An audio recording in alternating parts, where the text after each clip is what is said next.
rebellions against its master.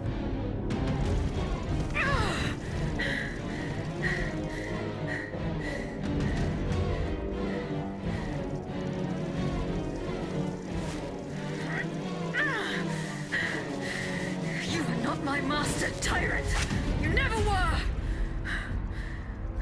I am quite happy to concede this point, but what about the Count?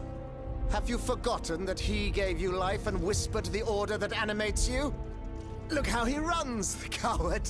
Do you understand what he has in mind? La pauvre enfant, sleeping so sweetly, she won't be dreaming for long now! Croissant! Athenais!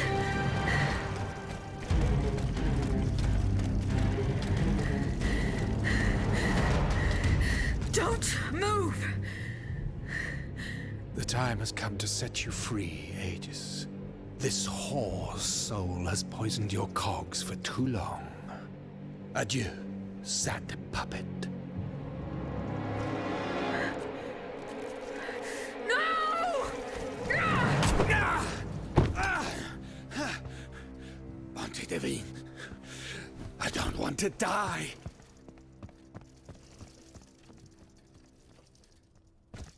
Athenais. The sun is rising, and you have slept for far too long. The beauty of this world longs for you, just as you long for its light. For you are like the flowers that open in the morning. I know you, mon ami. We loved each other. Vous en souvient-il? You gave me your heart. So please, let me give you mine today. Vivez heureuse, Athenais. For it is happily that I leave this world.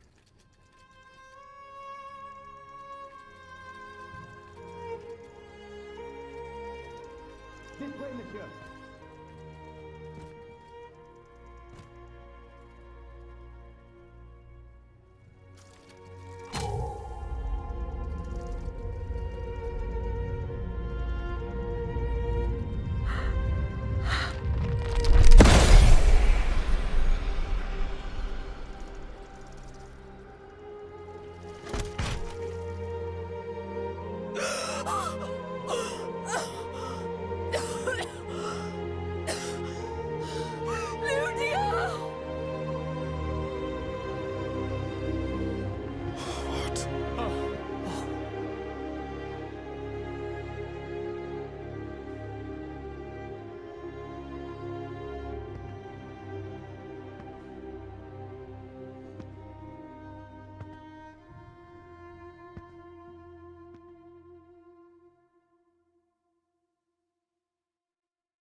Monsieur, we have the king.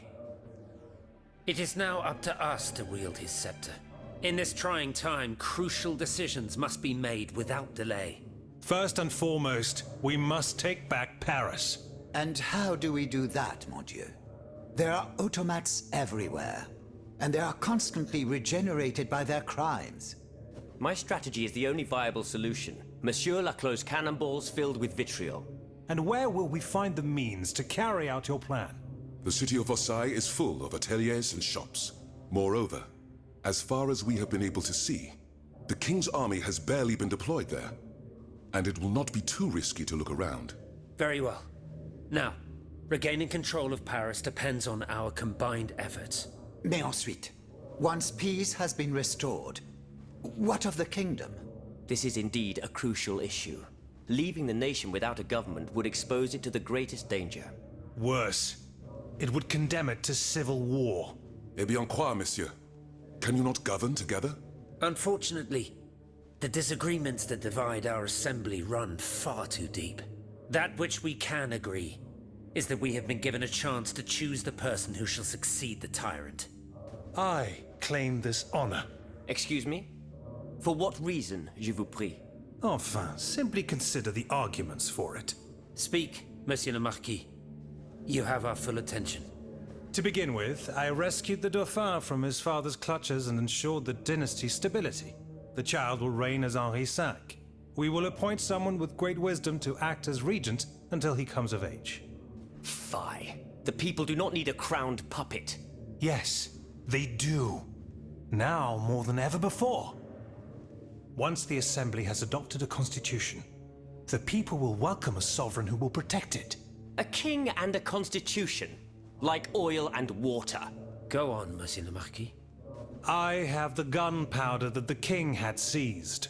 With it, I shall ensure the security of the kingdom within and beyond its borders. How can we be sure that you will not use it to oppress the people, or to embark on some foolhardy conquest? We know your ambitions, Monsieur le Marquis. And you wrongly accuse me. I have never, in my entire life, done anything that was not to further the cause of freedom. Do you forget that in America I helped overthrow the English? Of course not, mon ami. Who could forget that ruinous adventure? You are quick to condemn men of action, provincial lawyer that you are. Monsieur, I rest my case. Very well. Monsieur, we must now make our decision. May each of us respect this decision and set aside our personal interests for the sake of peace and the common good. Who among you approves the appointment of the Marquis de Lafayette?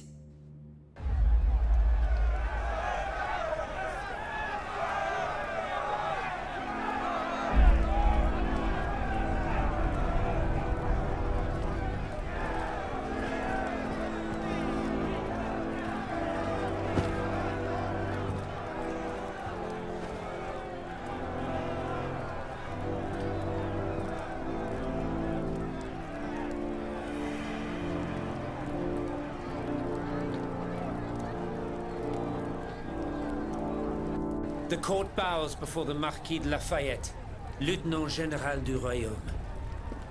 Louis de Bourbon, former King of France, in the name of King Henri, fifth of his name, in light of the innumerable crimes of which you have been found guilty, this extraordinary royal court sentences you to the ultimate atonement. The sentence will be carried out on the hour. In its great mercy, the court will now hear your last words.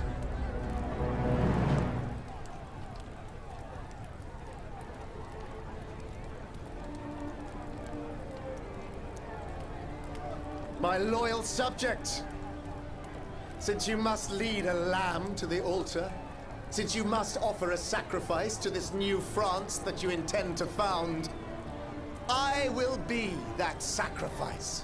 How dreadful this world is, where beauty is doomed to fade and flesh decays. I found no consolation in this world. I vainly thought I was giving our souls the gift of immortality beyond our mortal bodies. The Grim Reaper was my sworn enemy. Influenced by the most awful of men, I believed that the genius of machinery could overcome death itself.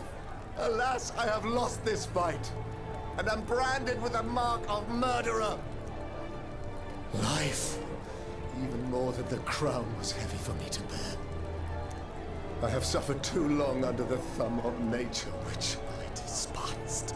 As a child, I saw my older brother die. I lost my father in the prime of his life, and then my mother, who was even younger. My beloved daughter did not live a year. As for my son, the first of my heirs, I unknowingly gave him to drink from a poisoned cup. I mourn the death of these poor souls daily. My death will not unite us, of this I am certain. For I, in my misery, have lost the support of my faith. So, executioner, lay me down on this board of adieu. I will sleep now. Sleep at last, and not to dream.